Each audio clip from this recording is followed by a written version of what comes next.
That's what people want to know about. Mixed with some entertainment. So funny. It's not funny. Give it a minute. This is Chase and Michelle with Chase McCabe and Michelle Knezovic. We got a great show for you, even if we don't, who cares? Chase and Michelle on 102.5 and 106.3 The Game and the Game Nashville app.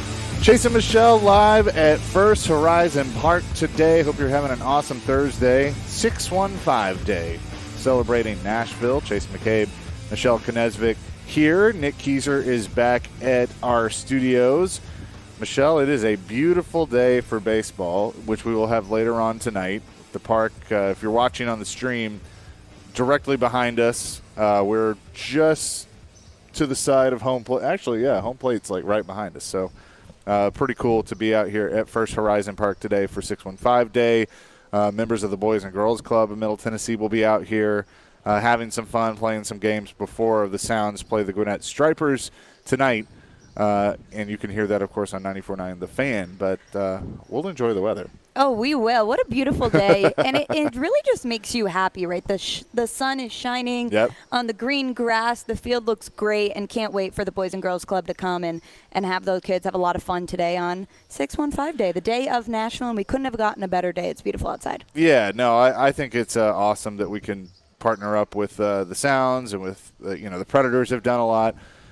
Boys and Girls Club, so happy to be a part of that and be here at First Horizon Park today. I got very, very excited last night because even though I don't know the full schedule, I got to see what the opponents were going to look like for the SEC in 2024. And I got to tell you, I was pleasantly surprised because I think that the SEC really did a good job, best they could, protecting some rivalries. Like if you look at Tennessee, I think we kind of were thinking maybe they don't play Florida. Mm-hmm. They're playing Florida.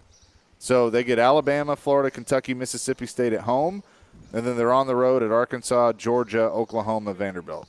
Yeah, I mean, I looked at Tennessee's, and we were both on the same page. We thought, they would try to protect that Alabama-Tennessee rivalry, and we thought maybe they would have to protect it over the Tennessee-Florida rivalry. And especially, Tennessee beating Alabama last year, that puts some more emphasis on it because the rivalry has been pretty one-sided for a bit now. But, I'm happy they got to keep that one. I'm happy that they got to keep Florida, Tennessee, because I think that one is super important as well. I'm looking on Kentucky's side, too, of course. You get to go to Texas. Alma mater, I know. Every team will play either Texas or Oklahoma, which I love that for their first year in the SEC in 2024. Kentucky's got Tennessee, too, which I was happy that they were going to keep that one. I know that that's not on the forefront, but I'm still happy that they kept that one. I think they play in Tennessee next year. I did see some whining from Vols fans that Tennessee and Auburn are the only two schools who have to play Georgia and Alabama every year. But you want to keep the Alabama rivalry, don't you? And okay, Georgia, I mean, I don't think it's going to matter as much, especially since the college football playoff is expanding. So, when you talk about not being able to lose one game, or for instance, the Vols this year, dropping the one to Georgia and then the one to South Carolina, it stinks for the format that is currently constructed, where only 4 teams, go to the college football playoff. But I think with the playoff expanding, it's not going to matter as much. No, I agree with that. If you look at, so Vanderbilt, for instance, the home games, Alabama, South Carolina, Tennessee, Texas, all coming to Vanderbilt Stadium in 2024. Those will be hot tickets. They're on the road at Auburn, Kentucky, LSU, and Missouri. So I guess the bummer there is no Ole Miss, which has been kind of their rivalry, their cross-division rivalry. So Vanderbilt will not play Ole Miss in 2024. But I like the fact that you got Alabama, Tennessee, and Texas especially coming to town. It's so great, too, for Vanderbilt, just getting people to sell out that stadium and get more people excited for their football program. Maybe it's not specifically for Vanderbilt for that game and other people are coming to see Alabama, but it still helps the overall product. It helps getting seats in the stadium. It helps getting those stadiums filled. So I think that, that is great for them. And Clark Lee, we saw what he was able to do in his first year. This will be his second year. Can he get, can they make a bowl game this year? And I'm not saying that they'll be able to go head to head. This is year 3. Oh, this. Yeah, this is year 3 for Clark.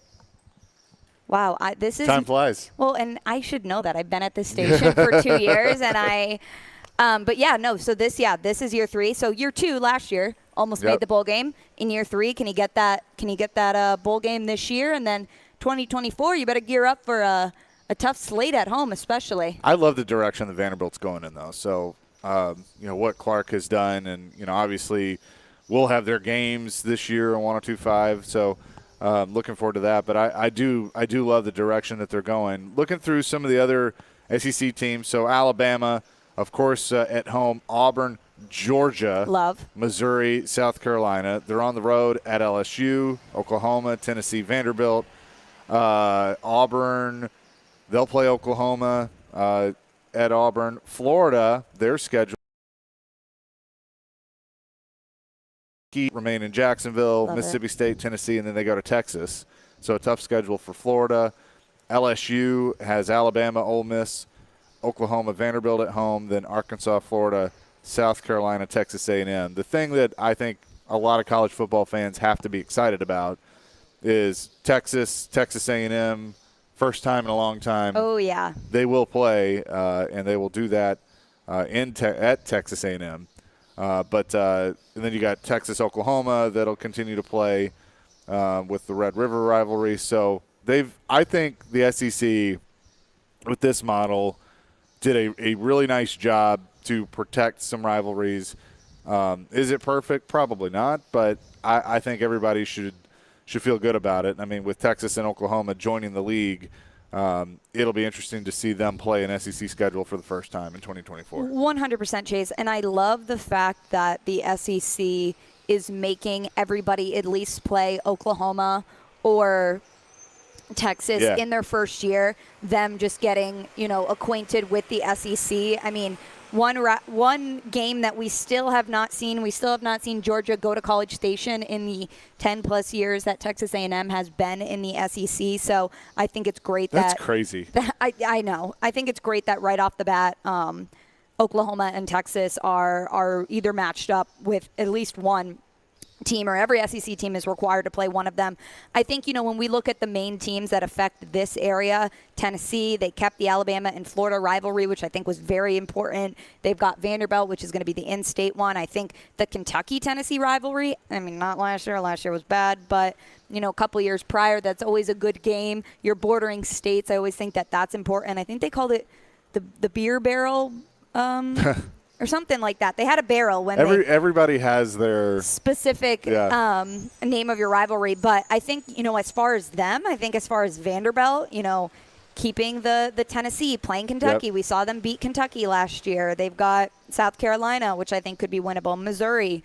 So I think the SEC did a really, really good job, and I'm actually surprised because going into this, in my head, I thought, how the heck are they going to keep so many of these rivalries, not only the historic rivalries, but some that have become more competitive as of late?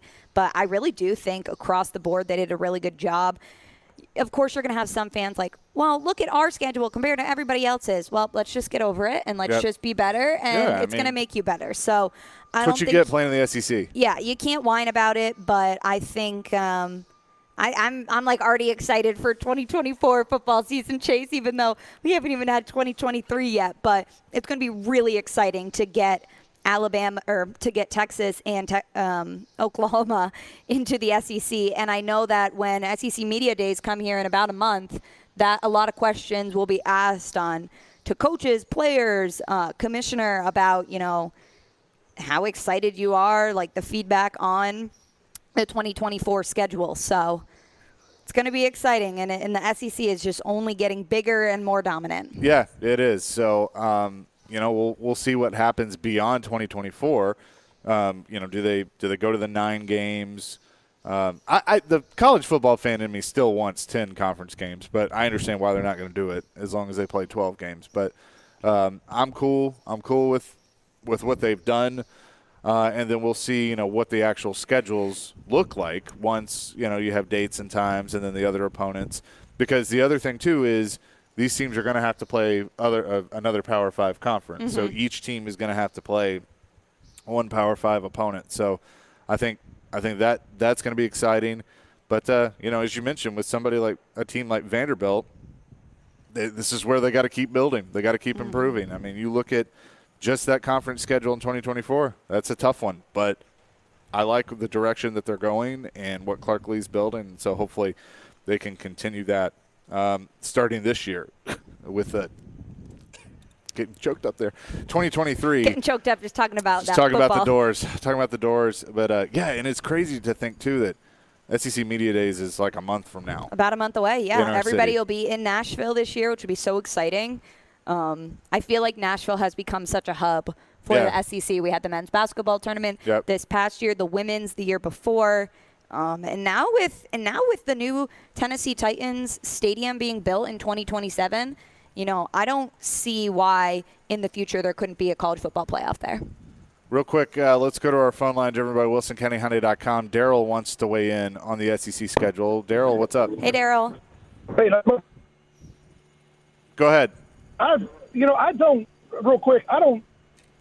reading the daily newspaper in Columbia this morning about this, and I'm all for expansion, and I'm excited that Texas, Oklahoma are coming into the conference. But if I'm not mistaken, dropping Tennessee and Daryl, we're having trouble. We're having trouble hearing you. So try and call back later. Okay. Nah, we'll try. We'll have to try again later. You're breaking up there, but sure you had something on what, South Carolina? Yeah, big South Carolina fan. So I'm assuming mad maybe that Tennessee and South Carolina are not playing together. Yeah, I mean that could be. I mean, and that's been since South Carolina came into the league. That's been one that's been an every year thing. But with the old ball coach, it's not going to be perfect. That's what people have to understand. But coming up next, the Titans putting a bow on things with OTAs. What is the latest with DeAndre Hopkins? We got a riveting update from Mike Vrabel yesterday. We'll talk about that next. Chase and Michelle live at First Horizon Park today, 102.5, 106.3 The Game. Richmar Florist is family-owned and operated since 1955 and one of the top 100 florist companies in the country, providing their customers with quality flowers sourced from around the world and handcrafted floral arrangements. Richmar Florist is a proud sponsor of NASCAR and the Nashville Superspeedway, proudly serving the stars of NASCAR, IndyCar, and Hollywood, such as Elton John, Ozzy Osbourne, Alexander Rossi, Dale Earnhardt Jr., and many more. Learn more at richmarflorist.com. Richmar Florist, Pennsylvania-based, Tennessee strong. All right, I have begun this journey with PhD Weight Loss over the last few weeks, and I got to tell you, I love working with them. I had my coaching session yesterday, and the cool thing about this program that's developed by Dr. Ashley Lucas, who's a award-winning author, she has put this together. When you meet with your coach, they will tweak things as you go along through the program with their customized meal plans, and that changes as you change. And that's the best part about the weekly one-on-one coaches. Also, I'm learning a lot. I'm learning a lot about myself. I'm learning a lot about eating right. And that is what they do at PhD Weight Loss. I'm down about 12 pounds now.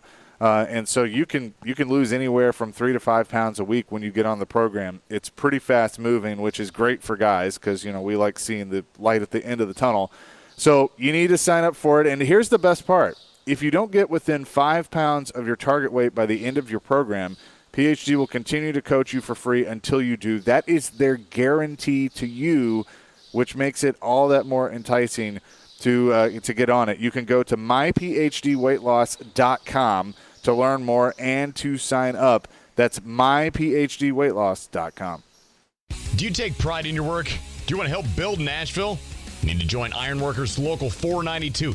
They build Nashville, working on everything from steel erection on buildings and bridges, plant maintenance, concrete, reinforcing, conveyor work, sheeting, welding, rigging, fence erecting, curtain wall, window wall, and a variety of other specialty work. They provide the best skilled ironworkers for contractors and projects in Nashville. You want to build Nashville? You want to be proud of doing it? Visit ironworkers492.org. Join Ironworkers Local 492.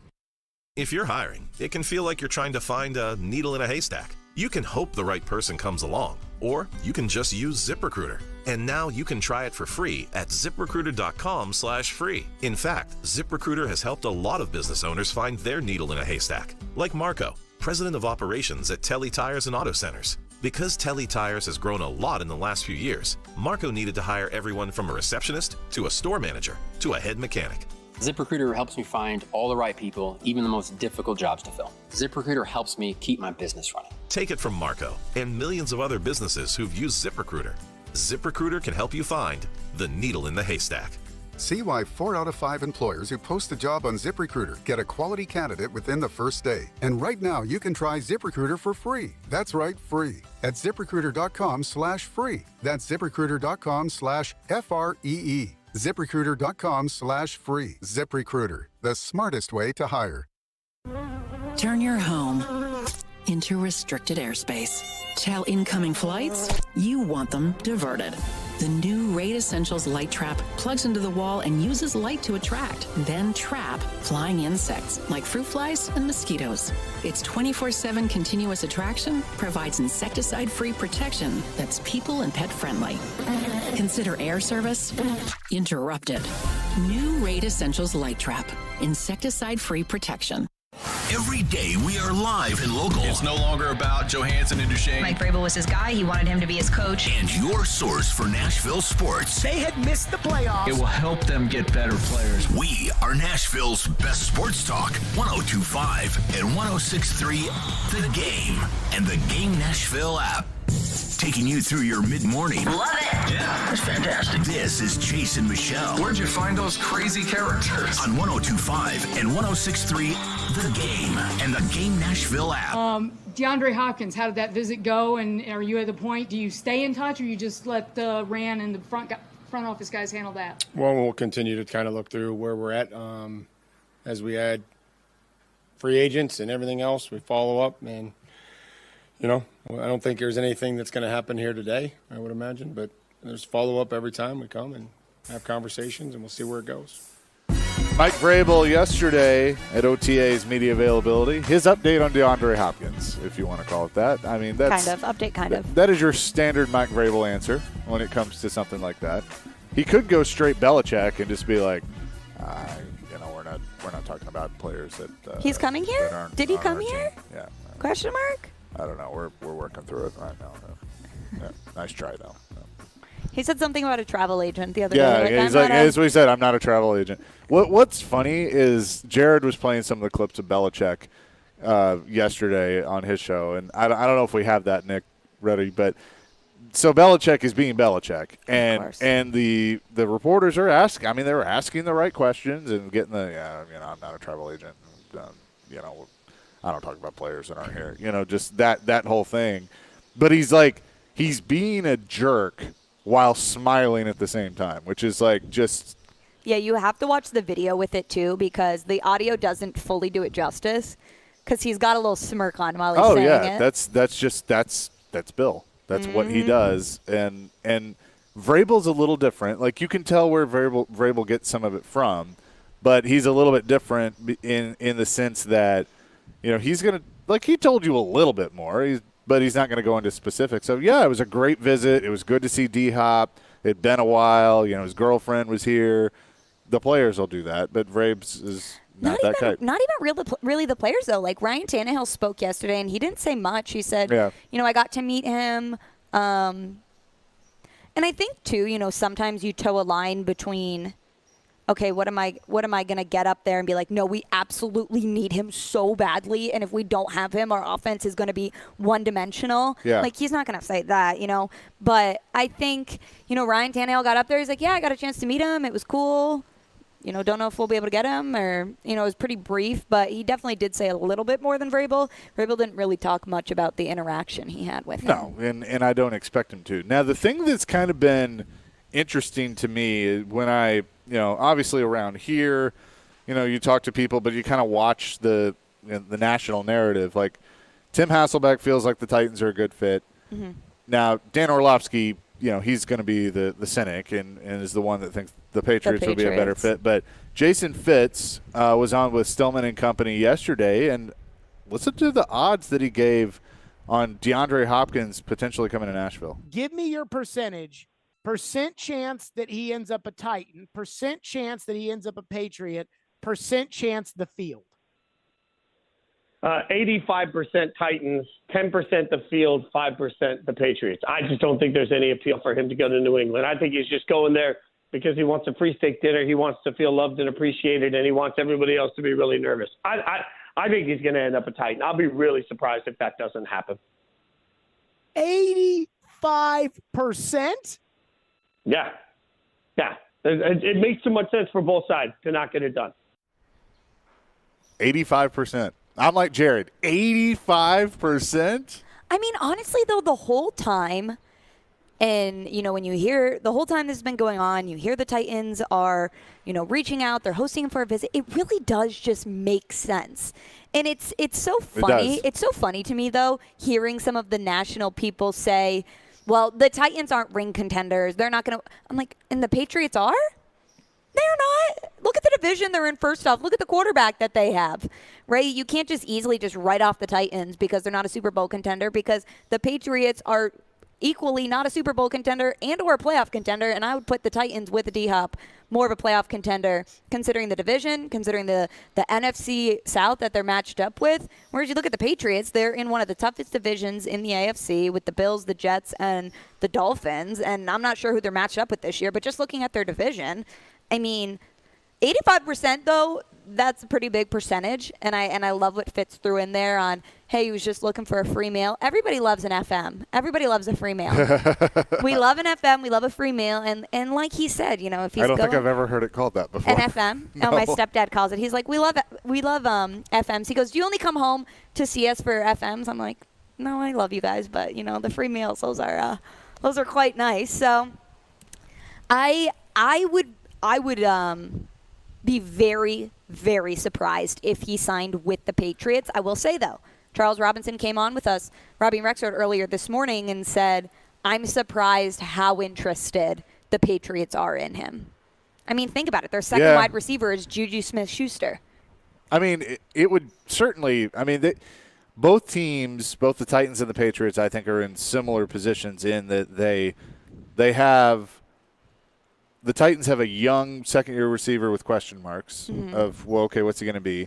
And then the Patriots have Juju Smith-Schuster, who we've seen flashes in the league, but, he's not a number one. No. So you add DeAndre Hopkins, and then but the other part of that is DeAndre Hopkins would be considered the 2 on this team and the 1 on the Patriots.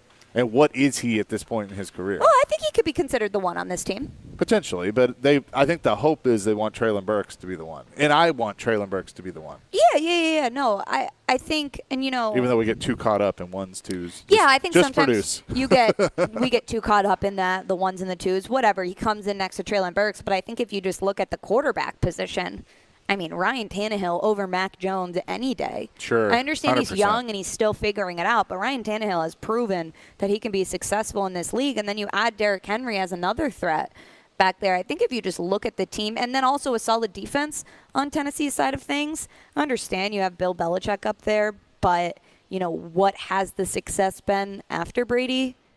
Not much. Really anything. I don't think have they made the playoffs? Can't remember. I think 1 year maybe, and then they got whooped. Yeah. But I just really think it makes sense, Chase. And we've been talking about this, and with no other teams really coming out of the woodworks, I understand this probably will be a lengthy process if he's in no rush to sign. But when we talk about how he could fit in here, how he could be a complement to Treylon Burks, how Derrick Henry's here and Ryan Tannehill, this team is still constructed to win. And with the schedule they have this year, it is winnable, especially if you add a guy like DeAndre Hopkins. Yeah, I 100% agree with that. And so, we'll see how the visits go. I mean, I do think he's gonna give this some time because now with OTAs and everything wrapping up, you want to take a little time to think about the visits, and he's not in a hurry. So this could be a few weeks. I mean, I have a feeling we might be talking about Predators, trades, and free agent signings before DeAndre Hopkins makes a decision. No, I mean, I don't think a decision's made before the draft. That's in a week and a half. It starts on the 26th here in Nashville. 26th to 28th, you got the NHL draft and awards. I mean, I do not It'll foresee. Be closer to training camp. I do not foresee, Chase, something happening by then. Okay, J-Rob.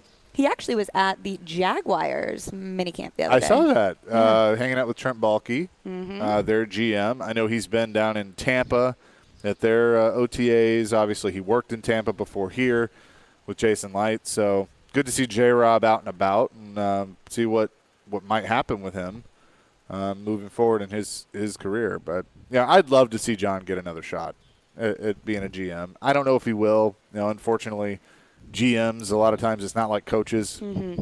Like you look at coaches can get 2 or 3 bites at the apple. GMs, it's not always that way. It's a shorter list of GMs that have gotten second cracks at it. I agree, Chase. I think he should have had an opportunity to rewrite his wrongs, and hopefully for his sake, gets another opportunity out there in the league, because we did see him do some great things and was a focal part in turning this organization around. Yeah, no doubt about that. We got a lot to get into today. Greg Wyshynski, who usually joins us at 9:45, going to join us next to put a bow on the Cup final. We got a lot. I want to ask him about his article with Vegas and them getting to that point, and also previewing free agency for the Predators. And then at 10 o'clock, Mike Jacobs, the general manager of Nashville SC, is going to join us. They had a big week, and obviously second in the Eastern Conference right now. Nashville SC doing some good things, so we will talk to him. Got a full show as we continue here on Chase and Michelle, 102.5, 106.3 The Game. This fall, Andy, 24-21, your final. The Game. All by himself, for a one-hand flush. Gets bigger. The doors on the board. Your new home for Vanderbilt Athletics is 102.5 The Game and 94.9 The Fan. Football, men's basketball, baseball, and women's basketball all live here. Your home for Vanderbilt Athletics is 102.5 and 106.3 The Game and 94.9 The Fan. All right, bring that big bet energy this summer with Superbook Sports.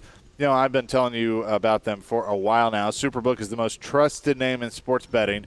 You can use the promo code CHASE to score up to $250 with their first bet bonus. Win or lose, they'll match your first bet up to $250 when you use my promo code CHASE, C-H-A-S-E. All you have to do is visit superbook.com or just download the Superbook Sports app to your phone. It's simple. You install it, you create your account, put your money in, use that promo code CHASE, and get to betting.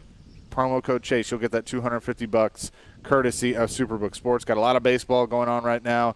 I like my Bravos tonight. They are hosting the Colorado Rockies for Game 1 of a 4-game series. Heavy favorites, minus 260. You might want to parlay that with something. You could also take the run line at minus 1.5. That'll get you minus 120.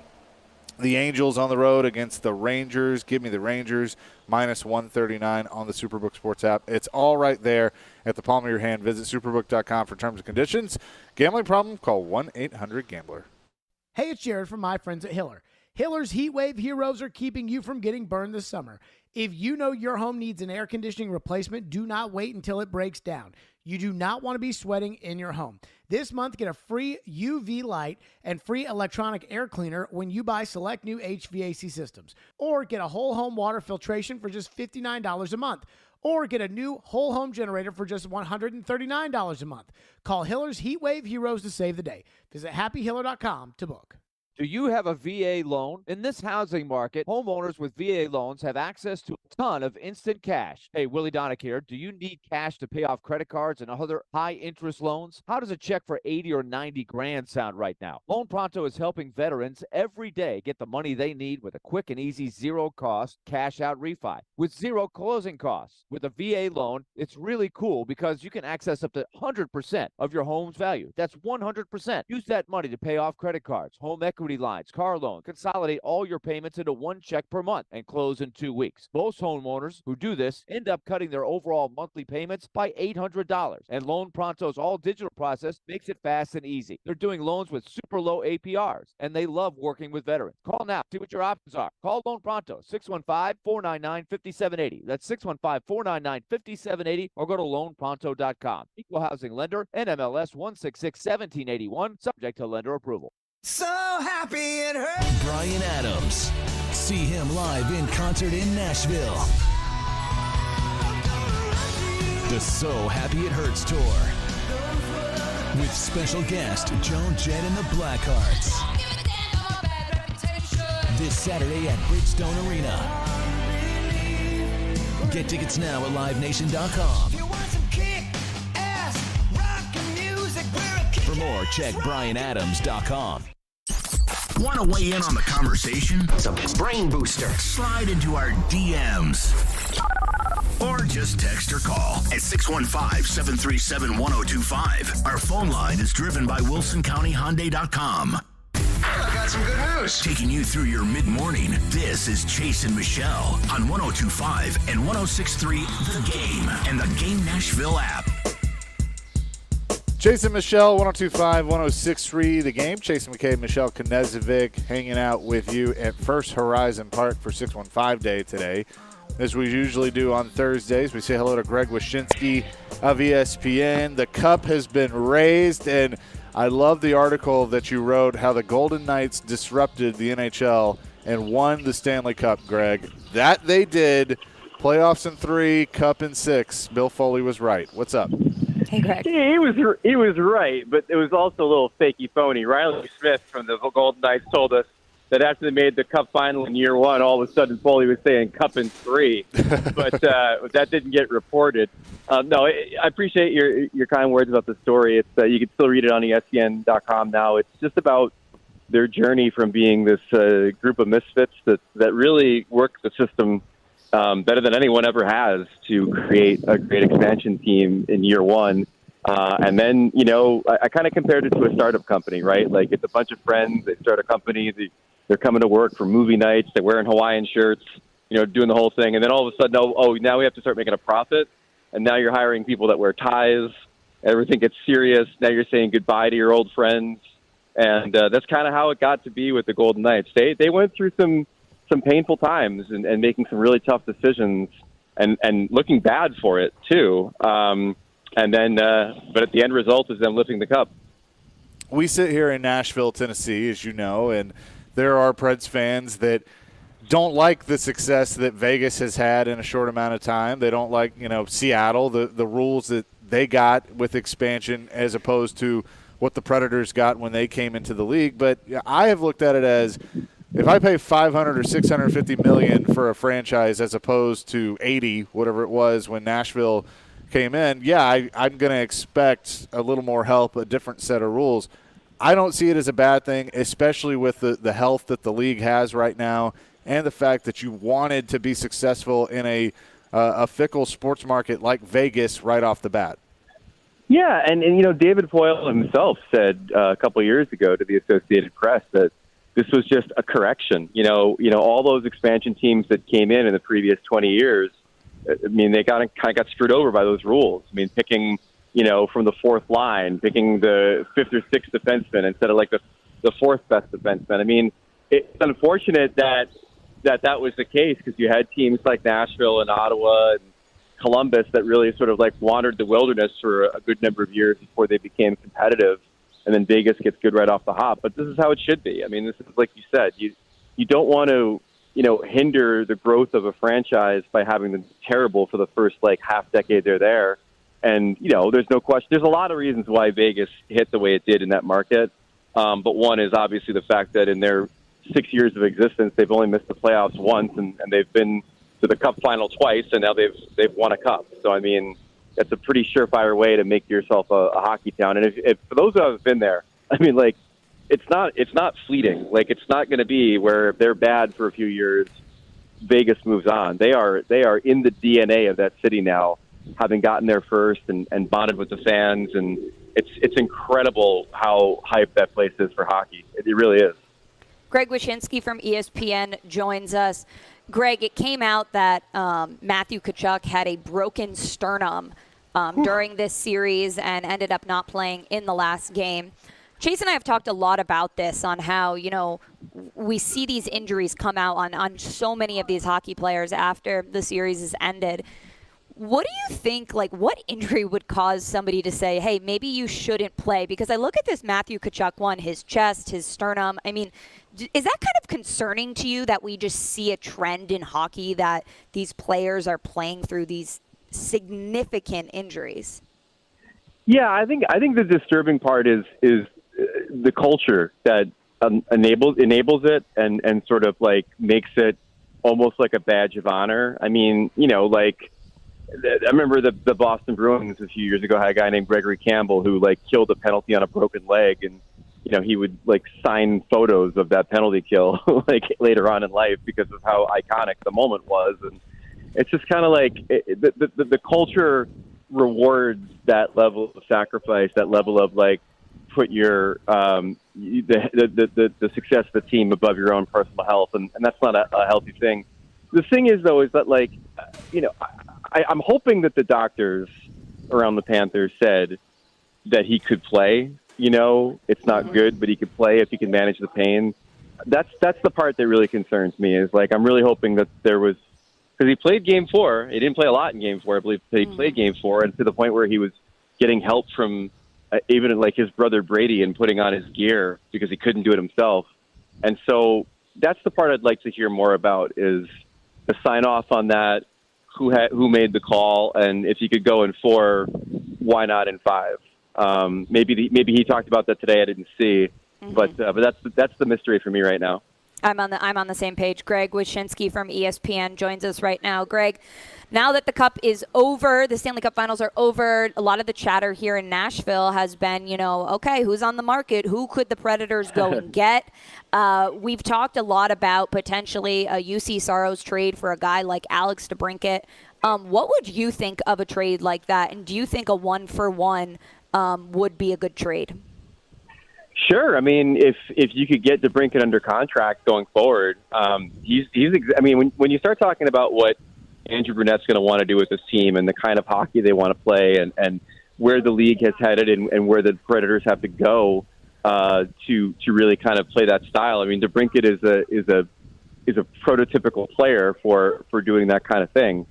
So a 1-for-1 deal with UC Saros, I mean, I'd like to shop around a little bit, see what the Devils could offer up, see what the Kings could offer up.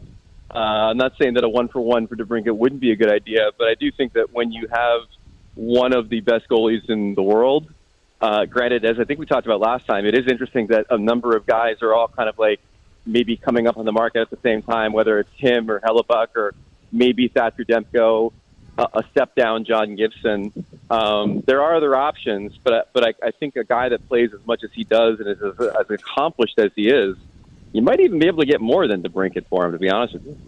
Yeah, no, I agree with that. Greg Wyshynski is here with us, and I think what's going to be interesting, I asked Barry Trotz at Andrew Brunette's introductory press conference about, how interested are you in talking to teams that may not want to move a specific player, but they might have to because they're in cap jail.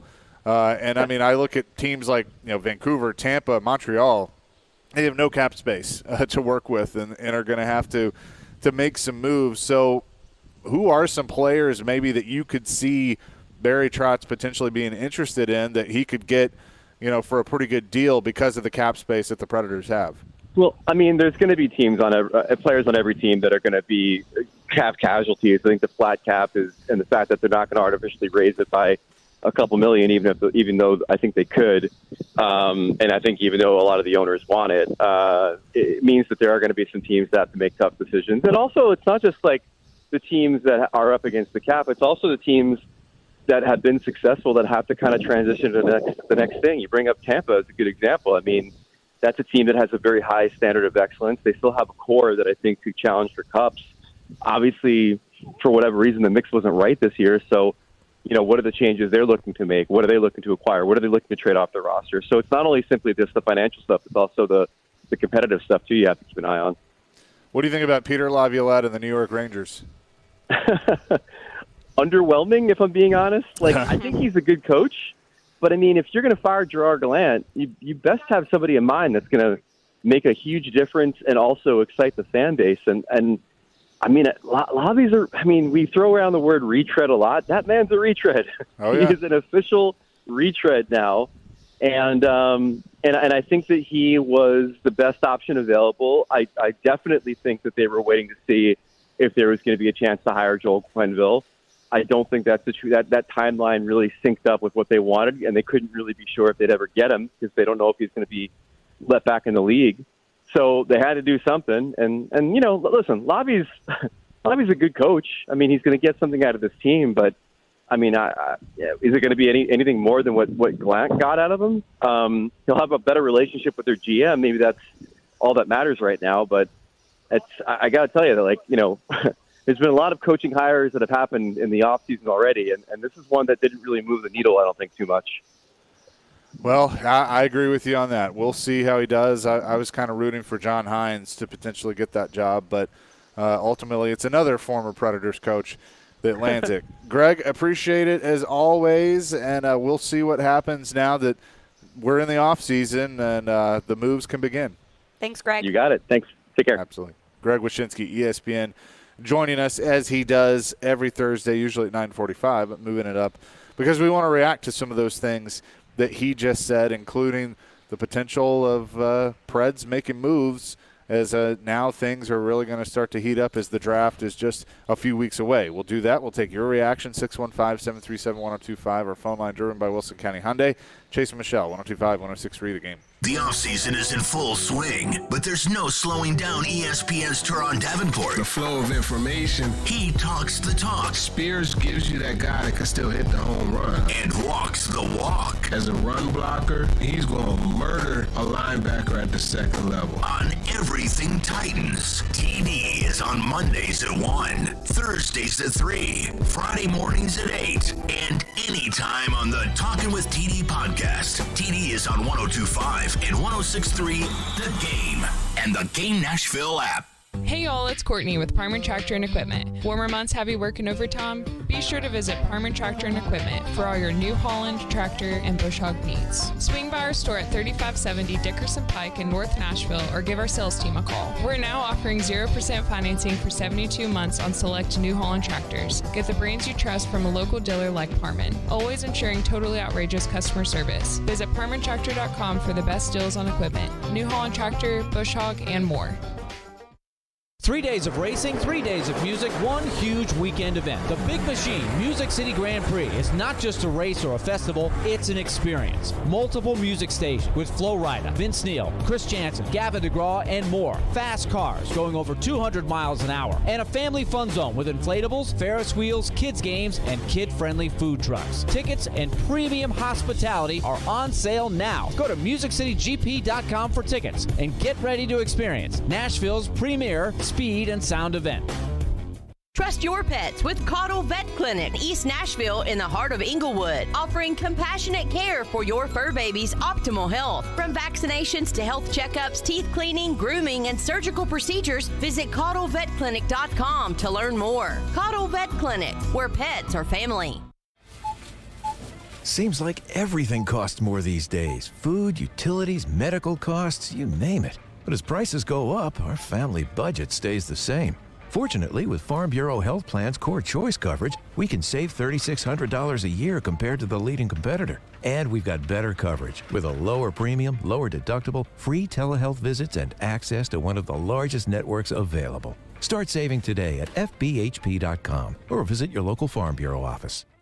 94.9 The Fan is your home for Hit City. Your Nashville Sounds continue their series at First Horizon Park tonight against the Gwinnett Stripers. Swing and a miss, strike three. Sounds win. Pre-game at 6:20. On your home of Nashville Sounds baseball, 94.9 The Fan and The Fan app. You're listening to Chase and Michelle on 102.5 and 106.3 The Game and the Game Nashville app.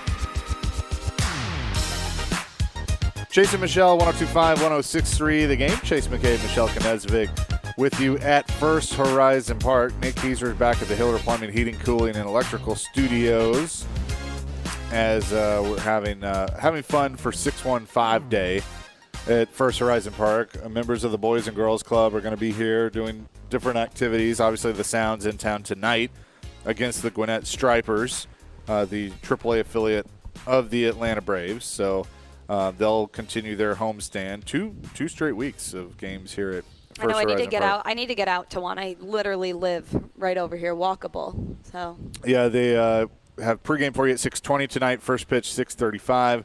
You can hear that on 94.9 The Fan. Sounds of Baseball on 94.9 The Fan, presented by 312 Pizza Company, Farm Bureau Health Plans, and Family Leisure. Yeah, I might try and do that too. I actually was thinking about maybe going and seeing the big club of the Gwinnett Stripers because they're at home this weekend, and I have not made the trek to Atlanta yet. So this year, You should. You gotta mark it on your calendar. I got to mark it on my calendar and get it going. I've been to St. Louis for 3 games. Got to go see the Bravos at some point. That and the Brewers Stadium are on my bucket list. Yeah, St. Louis and Cardinals and Brewers. Yeah, so Busch Stadium is very nice. Did Millipak, which is something else now, but everybody calls it Miller Park. Nope, that will always be Miller Park. Did that last year in Milwaukee, so very, very nice. I highly recommend. But I appreciate Greg Wyshynski for joining us. So he seems to be in favor of if you did Saros for DeBrincat, but then he also says you probably get more for Saros. I think you do. I think it's more than just a 1-for-1 if they made that move.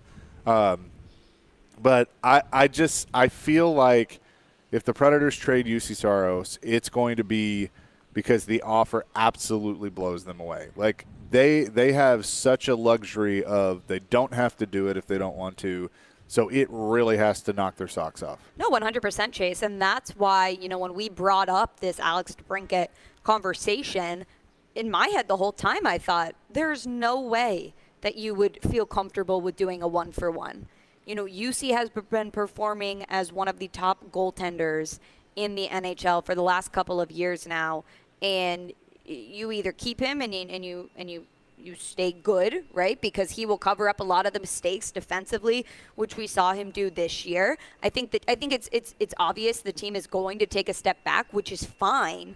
But if you need to get more than just Alex DeBrincat. Like you need to get draft capital and a big haul for him because of how valuable he is and how good he can make a team. I mean, think about this defense this year. I don't know what his total was at the end of the year, but goals saved above expected. I remember we looked at it at one point in the season, whether it was a singular game, but I mean, he was always over it, right? So, I mean, yeah, they would not be in the position that they were in without Saros. Not whatsoever. So it'll be interesting to see. I mean, I agree with you though, Chase. The offer would have to be. I mean, think about what they got for Tanner Jeannot. Right. Right. And like that's my thing. I would almost rather see them keep Saros, not be crazy in free agency, which I don't think they're going to be. Barry Trotz pretty much said that he doesn't expect to do a whole lot in free agency. Make a trade with the 13 draft picks and maybe a prospect or whatever that you have. If you feel like you're going to get a player that can make you better now, and then continue to build with the young players. And do that, continue that process. I think that's what they're going to do because they're trying to get out of the just being good enough to make the playoffs and then do nothing with it. 100%. And, people have tried to bring up the comparison. Oh, well, the Rene and Saros kind of hand of the baton is going to be similar to Saros and Askarov, but they're so far apart in age that you can't do that. They're too far for what happened with Pekka and Saros, which was a great transition. It was the perfect scenario of having Pekka for so long, and then when UC was ready to play in the NHL, they were able to have kind of a nice hand of the baton, a nice handoff into UC then taking over the starting job. It's not going to work that way with Askarov, first off because they're too far apart in age, and second off, Askarov is not ready to move up next year. I think he needs another full year of being in the AHL, just getting those reps underneath him before he can play at this level. Yeah. So again, the Saros watch I guess is on, but like I said, I think it'll have to be a lot before they actually make that move. But DeBrincat's interesting. If they could figure out how to land DeBrincat without moving Saros, like I would totally love that. And then get him to sign, he's looking for a long-term deal. He's going to be a restricted free agent. It's not a foregone conclusion that Ottawa is going to move him. It's just there was a report that DeBrincat would be interested potentially in Nashville. But I feel like you add somebody like that, and again, you have to look at the team that just won the Stanley Cup. What do they have? They didn't have the elite goaltending. They just have really good players that can put the puck in the back of the net. They scored 9 goals in the clincher for the Stanley Cup. So the Predators have to figure out how to do that because that's been their biggest bugaboo is getting run support for UC Saros. Your hope is Philip Forsberg is going to be back and healthy and producing.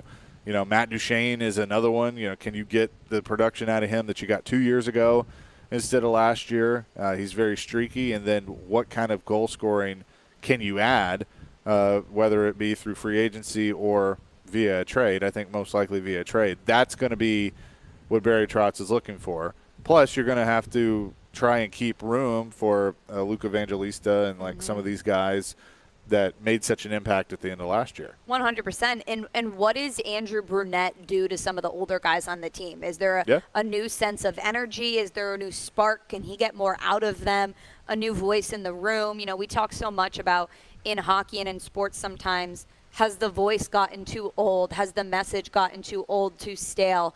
Does Andrew Brunette coming in and Barry Trotz being the new general manager, does that give this team and some of the veteran players on this team a boost of energy, right? Yeah. Like seeing them perform and getting back to the level we saw them performing at the year before last, right? When we saw Yossi and Forsberg and Duchene and even Johansson performing at, you know, high level. Can you get them back to that in addition with these younger players continuing to develop and find their footing in the NHL?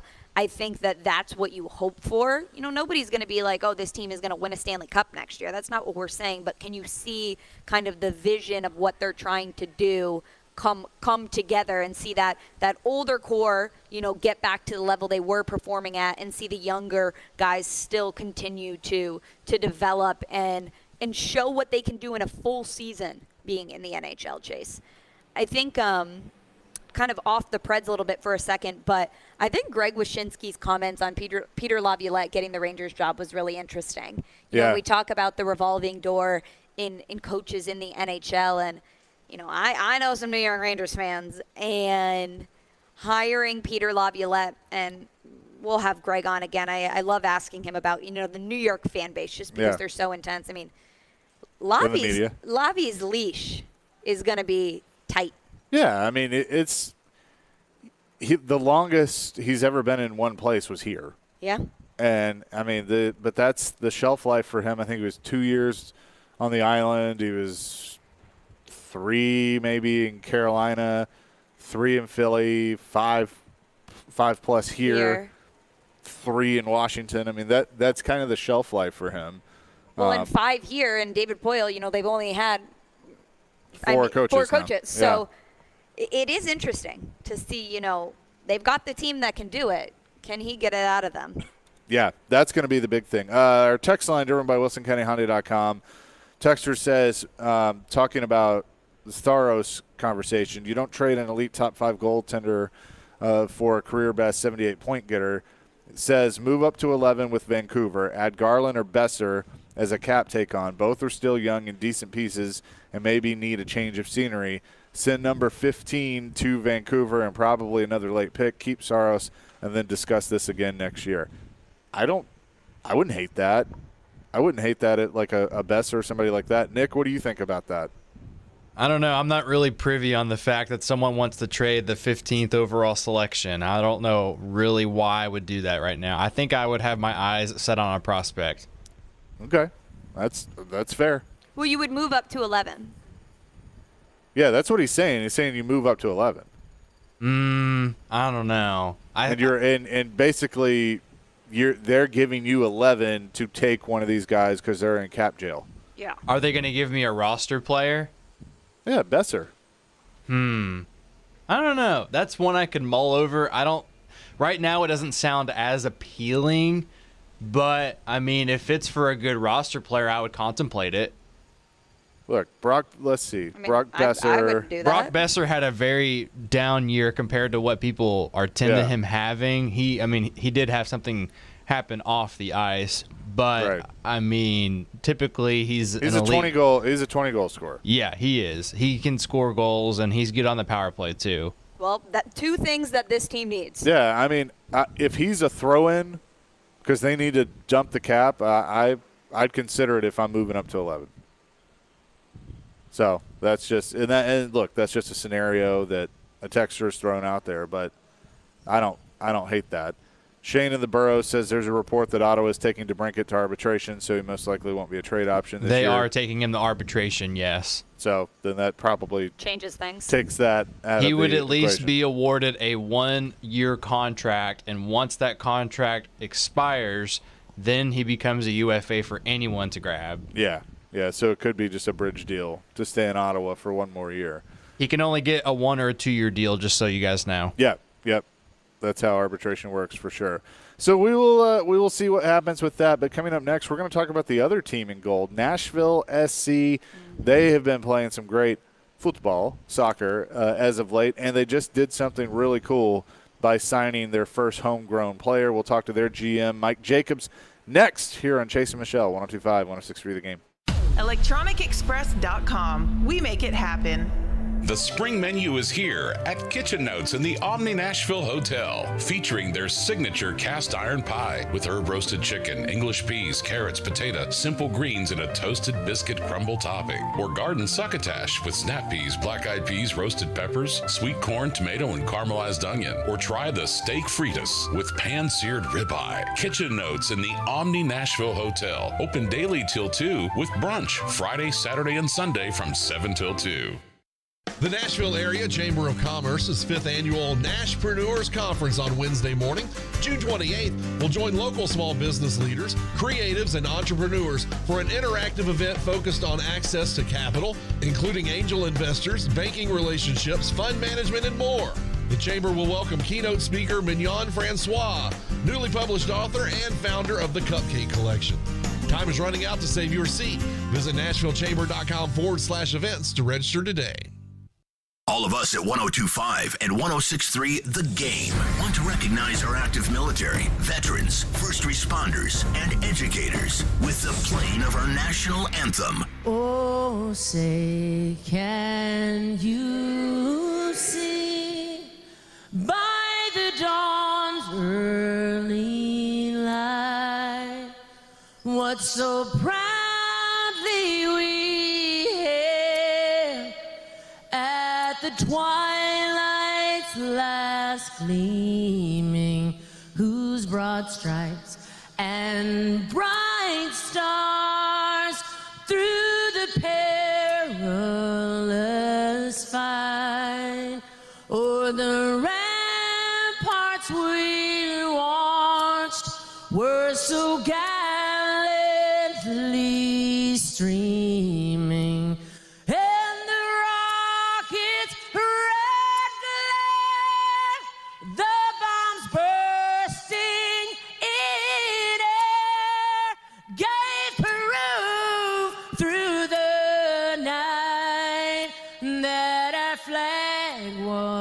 Still there. Oh, say does that star-spangled banner yet wave o'er the land of the free and the home of the This is 102.5 and 106.3 The Game. Now, your Game Center update. This is Nick Keiser. The highly touted wideout DeAndre Hopkins has yet to sign with an NFL team after being released by the Arizona Cardinals, and he has visited the Tennessee Titans and the New England Patriots here so far. Taylor Lewan discussed how important it would be if the Titans added Hopkins on Bussin' with the Boys. It's going to help the Titans offense so much. Know that there is a threat out there, like a DeAndre Hopkins, a name out there where guys are like, hey, we got to watch this year. Yeah. Make sure he's good. Maybe put a safety there for the first couple of games just to make sure this dude doesn't mess up. And the Oakland Athletics have cleared a hurdle for their planned relocation to Las Vegas. The Nevada legislature gave the final approval on Wednesday to public funding for a portion of the proposed $1.5 billion stadium. And the Nashville Sounds took down the Gwinnett Stripers last night 6-3 and have yet to trail in a game so far this series. They're back in action at 6:20 p.m. on 94.9 The Fan. You're listening to 102.5 and 106.3 The Game. For more, follow us on Twitter at 1025 The Game or visit thegamenashville.com. Live from the Hiller Plumbing, Heating, Cooling, and Electrical Studios. WPRT FM Pegram, WPUZ HD2 Laverne. Bobby and Rex Road. Chase and Michelle. Caroline, Willie, D-Mace. Stone and Company. Nashville's best sports talk. Crank it up. 1025 and 1063. Rebound on the spot. Make every play perfect. Touchdown, Middle Tennessee. We're going to win the game. A Cromwell Media Station. All the big topics. That's what people want to know about. Mixed with some entertainment. So funny. It's not funny. Give it a minute. This is Chase and Michelle with Chase McCabe and Michelle Knezovic. We got a great show for you, even if we don't, who cares? Chase and Michelle on 1025 and 1063 The Game and the Game Nashville app. Chase and Michelle, 1025, 1063 The Game. Chase McKay and Michelle Knezovic at First Horizon Park today as it is 615 Day in America's Music City. The Boys and Girls Club out here going to be doing some things, and we'll be here throughout the day, so looking forward to that. But Nashville SC has been on a tear as of late. We've watched this from the days of USL playing at First Horizon Park now to their beautiful facility at Geodis Park. Mike Jacobs, their GM, is on the line with us now, who has been, along with head coach Gary Smith, the architect behind everything. Mike, good morning. How are you? Morning, Mike. Good morning. Good morning. How you guys doing? We're doing fantastic. It's good to talk to you again. And I know it has been a special week for your club as everything continues to build with Nashville SC. Obviously having a lot of success on the pitch, but you got to build what's next. And the academy, the Gold Mine, is the way to do that. You signed your first ever homegrown player, a 17-year-old from Bowling Green. I know you have to feel really good about Adam Sipich. I hope I'm saying his name right, but help me out there. But signing him to the club, I know, is a big deal. Yeah, Adem Sipich is his name, and to have us be able to develop one of these kids who came out of our youth academy to our first team, it's really it's humbling and validating to see all the work that our academy staff have done to kind of help develop one of our own. And what it's allowed us to do, I think, is most maybe American sports fans are used to seeing, like in baseball, where players move up the ladder from single A to double A, triple A to the majors.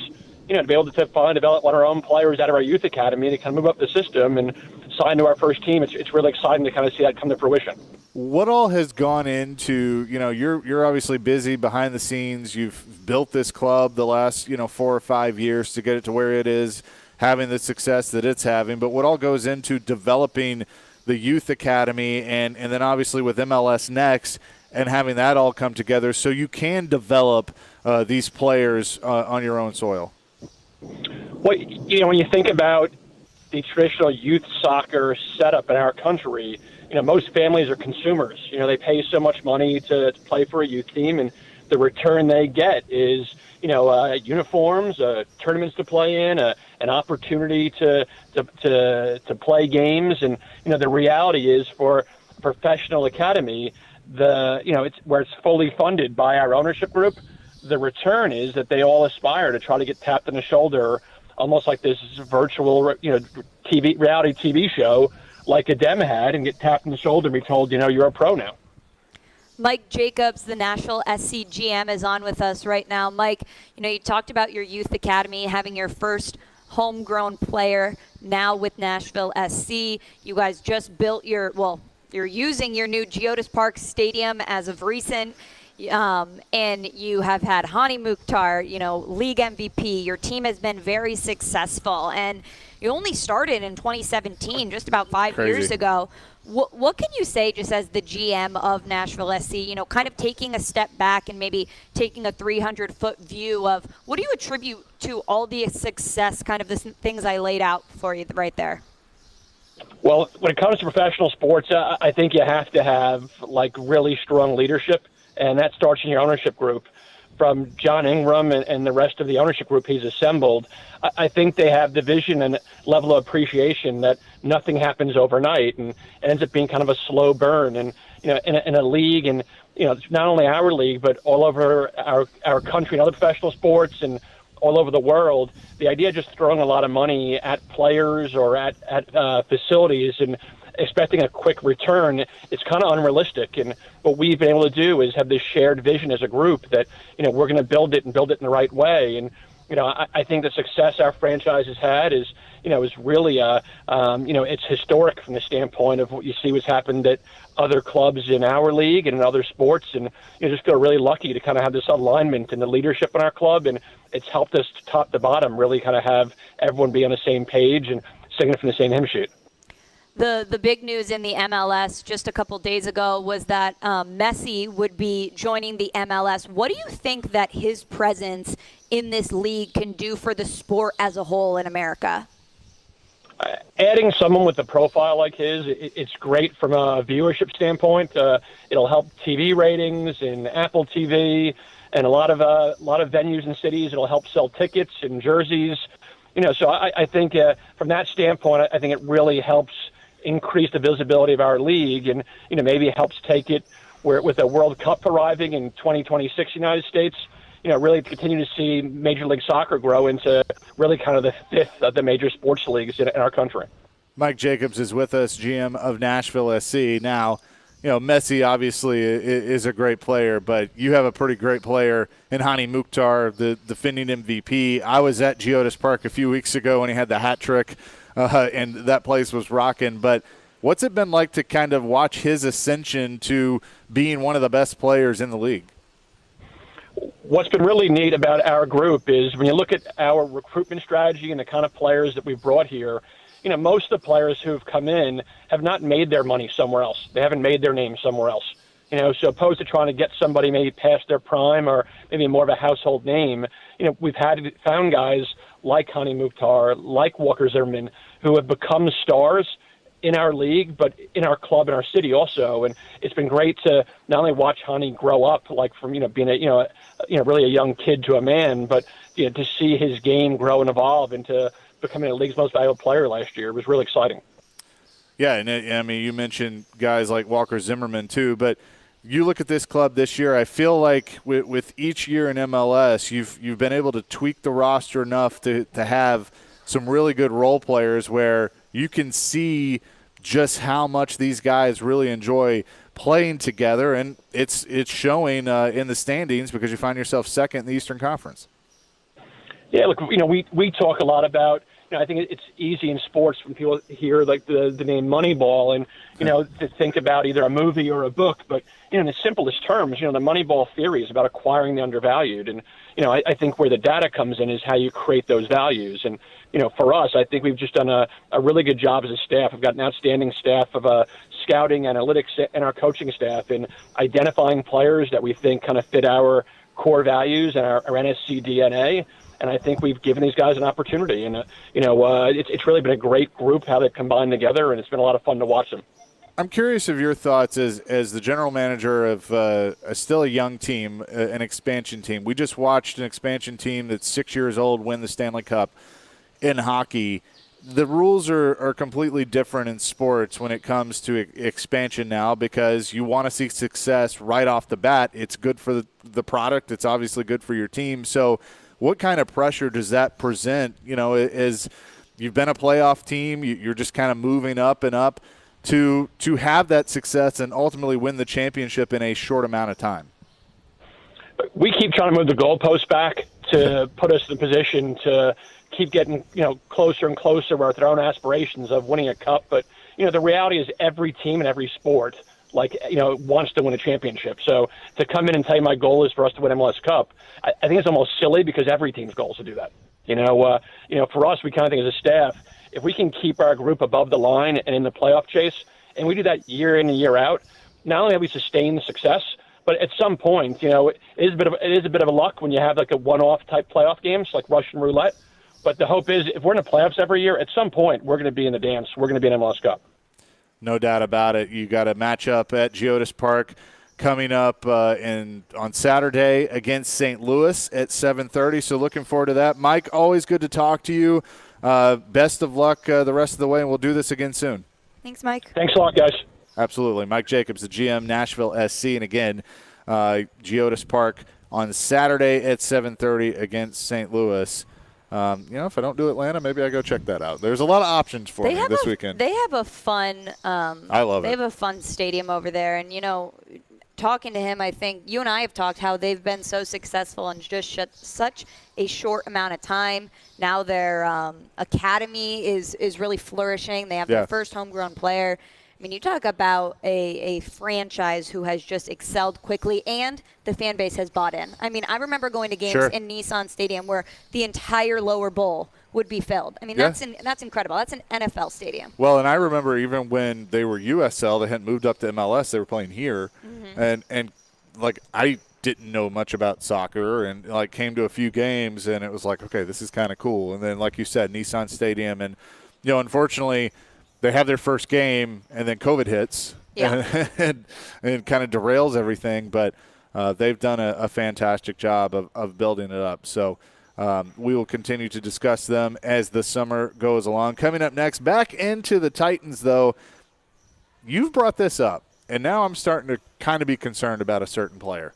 We will discuss that next. Chase and Michelle, 102.5, 106.3 The Game. 102.5 and 106.3 The Game has an all-star lineup Monday through Friday.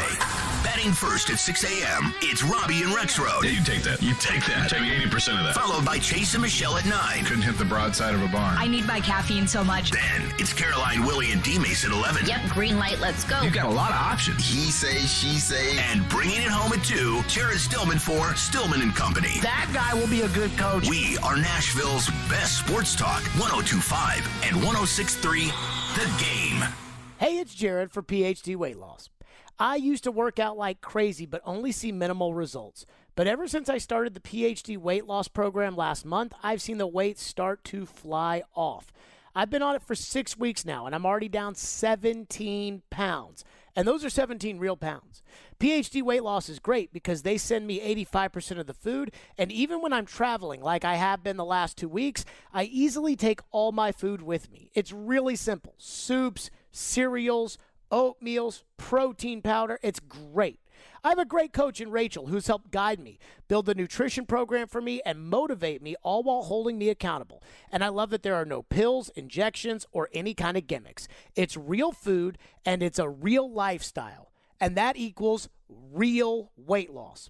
And they've got a guarantee. If you don't get within 5 pounds of your target weight by the end of the program, PhD will continue to coach you for free until you do. Visit myphdweightloss.com to get started today. That's PhD Weight Loss, myphdweightloss.com. Hey, Tennessee! We're Zen Sports, the new sportsbook in town. We listen to your feedback on our competitors, so we designed Zen Sports just the way you wish. Set favorites, search and sort bets, and earn real cash rewards, saving you time and money with every bet you make. Find the bets you want, not those distracting bets that seem too good to be true but rarely are. Best of all, withdraw your winnings in under 24 hours. So take control of your bets, because with Zen Sports, betting just got better. Gambling problem? Call 1-800-889-9789. Terms and conditions apply. Must be 21 and up and in Tennessee to bet. 102.5 The Game and Green Trees Company Dispensary want to send you to see Bryan Adams at Bridgestone Arena Saturday, June 17th with very special guests Joan Jett and the Blackhearts. Listen all week long to Robbie and Rexroad for your cue to call to win tickets to Bryan Adams and Joan Jett at Bridgestone Arena. 94.9 The Fan is your home for Hit City. Your Nashville Sounds continue their series at First Horizon Park tonight against the Gwinnett Stripers. Swing and a miss, strike 3. Sounds win. Pre-game at 6:20. On your home of Nashville Sounds baseball, 94.9 The Fan and The Fan app. Taking you through your mid-morning. Love it. Yeah, it's fantastic. This is Chase and Michelle. Where'd you find those crazy characters? On 102.5 and 106.3 The Game and the Game Nashville app. That time away maybe isn't where Christian Fulton has done some of his best work. He talked to us today about kind of revising his off-season program and everything, and understanding what you were saying about repeat offending. How do you feel like he's done in terms of his commitment to changing? Well, first of all, I wouldn't say you stated when you started that the 5 weeks away was time that, he hadn't done his best work. I didn't say that. Nobody else has said that. That's a personal opinion that I probably don't agree with. But it's we ask every player that you train the way that you're going to play, and when you play a skill position, you have to run, you have to go and open up, and you have to change direction, and it's not 5 yards, it's whenever you have to cut. So there's reactionary movements, D linemen, like there's certain things that are going to be in the job description, and we ask every player. That's why we do the drills that we do. That's why we practice the way that we practice, because we want to practice the same way that we're going to play, and to finish and to try to go get an extra block and protect the guy with the ball and all those things that we think help us win. So that's the most important thing, is that you're thinking in a manner that you're going to train the way you're going to play. That was Mike Vrabel yesterday, OTAs, talking about Christian Fulton. Chase and Michelle, 102.5, 106.3 The Game, live at First Horizon Park for 615 Day.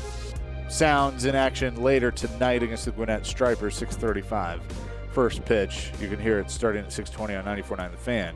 So you've been there. Christian Fulton hasn't practiced. So yesterday they started a little bit earlier while we were on air, and when I got there, I was talking to some of the other media members, and they said, so we got here and Christian Fulton was out stretching with people, and then when it came to the team stuff, he wasn't out there. Huh. So then when practice ended, he was kind of in like sweats in his jersey, and that's when he talked to media, and he said some of those comments that Mike Vrabel and Paul Kuharsky were referencing in that audio clip there. But to me, I just scratched my head. So he said he's not injured. He must not be injured. Yeah, because he was asked, I saw the video of that. He asked, are you hurt? And he's like, no, I'm not hurt. Yeah, so we talked to him. He said, I'm not hurt. He was asked about the importance of this year, considering it's a contract year for him. It's the last year on his rookie contract. And he said, I plan on playing in all 17 games, which is hard in the NFL. But, the only answer I can think of is that it's a hold in. It does kind of feel that way. Which, come on. Which I'm like, dude, you're not getting a new contract right now. Well, especially with what you haven't shown Mike Vrabel and Rand Carthon just coming in here as a new general manager. You saw what just happened to David Long Jr. The most he's played in his 3 years is 13 games. You think I'm going to give you a contract? Was that his rookie year? No, his rookie year he only played 6. What was that? Oh, was that last? 2021 he played 13. Last year he played 11. Like, no. Basically, just a little bit more than half the season. And the difference is, because we were in this situation last year, but it was with Jeffrey Simmons. The difference was the level of play for Jeffrey Simmons was there. He was performing as one of the top players in the entire NFL at his position. He was being compared to an Aaron Donald. He had the leverage to say, I'm going to come so I don't get fined, but I need a new contract. I need a new contract. And we eventually saw that play out. He played last year. He gets the new contract when Rand Carthon played hurt last year, played too. hurt, very hurt. Gets the new contract from Rand Carthon when he takes over. That's clear that was a number one priority. But Christian Fulton has shown that he's inconsistent and he can't stay healthy on the field, which your availability is your number one ability. Yeah, 100%. You brought this up before, a few weeks ago about with Christian Fulton, and I guess it was just like, okay, let's just. Well, Kevin Byard kind of overshadowed it. Yeah. Let's just let it play out and all those things. But, and Vrabel kind of defended him there because I guess he didn't like how Paul was wording the question, and so he kind of did that. But Vrabel has not always been. You can always tell when he's talked about Christian Fulton, it's kind of been mixed there of how he's felt about things. And the repeat offender comment, from the end of the season last year certainly stands out to you is somebody that, he's got to work on his conditioning and be available. To me, if it's a hold in, you're playing this wrong because you have no leverage. You have no leverage right now when it comes to that. Now, he could be practicing on the days that we're not there and doing more. Who knows? Only they know. But I think right now he is playing this poorly. I mean, I agree, Chase. I think when you look at the situation and just see what he's been able to bring to the table the last couple of years, we've seen glimpses of him being able to be successful at the level or at the cornerback position. But, is he a Jalen Ramsey? Is he a top 5 player at that position in the league? No. And when it comes to these groin and these soft tissue injuries and the hamstrings, we talked to Elijah Molden earlier this year who had the groin injury last year and wasn't able to really see the field much at all. And he told us that, I had to figure out what was best for me, and I had to figure out how to manage that. Then Mike Vrabel says, these guys need to figure out how to, do you push through the pain here? Right? That blister or that callus comparison he used. So is this Christian Fulton figuring out how to use it, how to manage himself? Maybe. But honestly, the true testament will be, can he stay healthy week to week?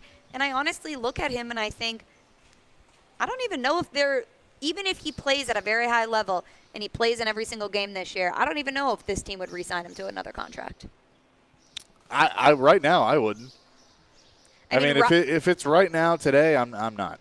No. But let's just say, best case scenario, he plays in 17 games.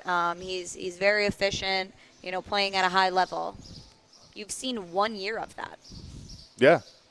I mean, that's it. And again, he's played 13 games is the most he's played in a season. That is very concerning to me. So I'm curious to kind of see where that goes.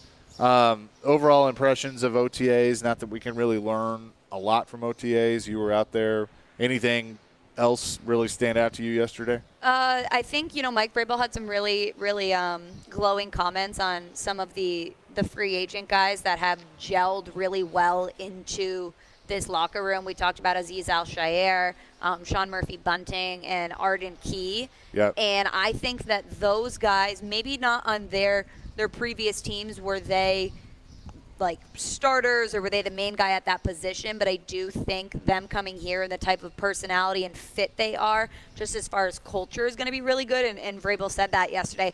Plus, Arden Key, I mean, he is a guy where you always know where he is on the field because of his personality. He is loud. Him and Jeffrey Simmons, they feed off of each other, which I think he's my number one player to look out for this year. I'm really excited to watch him. I mean, and then I think you look at that wide receiver group, is it going to be Treylon Burks or is he going to have a little help? Or are they going to get D-Hop? And Robbie Joe and I talked this morning on, Malik Willis has taken steps in the right direction. He has, definitely improved from last year. Will Levis says I think Joe used the perfect sentence to describe Will Levis right now. He's swimming. Right, he's just figuring out how to swim. He's a rookie. I didn't see anything in OTAs or minicamp that was concerning. All rookie stuff, trying to learn everything. But I think it is promising that, Malik Willis did make steps in the right direction this offseason, which is what you expect him to do. He never should have seen the field last year. And I almost feel bad. I mean, I don't feel bad because he's in the NFL. But, by him seeing the field last year and not playing well, everybody has completely written him off as to if he could ever play in the NFL again. But, he did make strides, and you've seen that from, last year to this year. He was in a Hugh Freeze offense. No quarterback in that offense transitioned super easy into the NFL. We already knew it was going to be a struggle. It was going to be a hurdle to get over. He has made steps in the right direction. So, I mean, training camp could be interesting to see, is Malik going to be that quarterback too? Or can, Will Levis take that step up and get that backup job? I think Will Levis is still going to be the backup.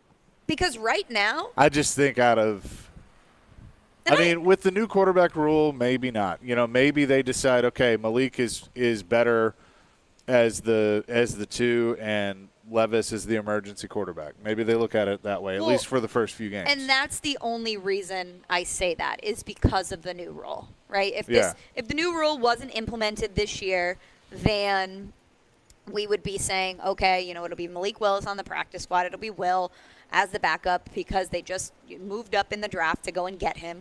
But here's the thing. The difference between June 15th and September 15th, I mean, he can take leaps and bounds and could easily pass Malik. I'm just saying right now, it's clear that he's the rookie, and it's clear that Malik worked and improved over the offseason. I want to see what they both look like, in training camp and preseason pads. games. And Preseason will be fun. I get excited about preseason. Like, and especially having back-to-back years, 2 young quarterbacks, I'm excited. I am excited. And they, Vrabel confirmed yesterday that they are going to do joint practices with the Patriots before their preseason game.